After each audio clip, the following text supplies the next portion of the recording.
মোমেনরা আল্লাহর দরবারে কাঁদে।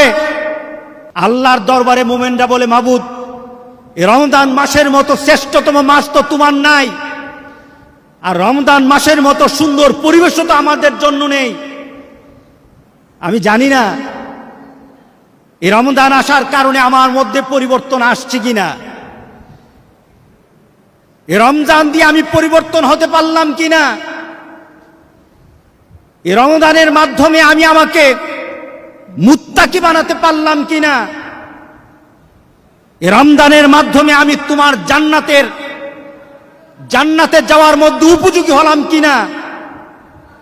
আমি জানি না মাবুদ, আমি জানি না, আমি এটাও জানি না আগামী রমজান আমি থাকবো কি না থাকবো, এটাও জানি না। আগামী রমজানে আমার অবস্থান হবে কিনা আমি জানি না। আর আগামী রমজানে যদি থাকি আমি সুস্থ থাকবো কিনা সেটাও জানি না। মাবুদ, আমি এক অনিশ্চিতের মধ্যে আছি, আমরা এক অনিশ্চিতের মধ্যে আছি। তোমার কাছে মাবুদ আমাদের একটা নিবেদন, এই রমজানের মাধ্যমে তুমি আমাদেরকে পরিশুদ্ধ করে দাও। সামনের বছরের রমজান আমার জন্য আছে কিনা সেটাও জানি না। সামনের বছর যদি থাকিও আমি সুস্থ থাকবো কিনা সেটাও জানি না।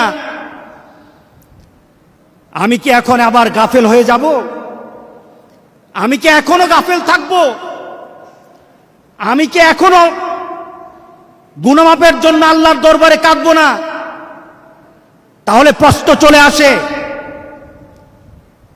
আমরা কত গুনাহ করলে আমাদের চেতনা ফিরে আসবে যে গুনাহ করে ফেলেছি? কত গুনাহ করলে?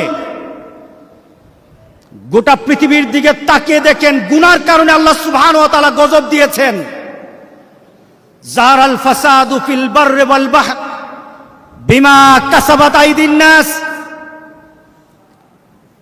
এই পরিবেশ সৃষ্টি হয়েছে গুনার কারণে, আমাদের নিজের কামাইয়ের কারণে।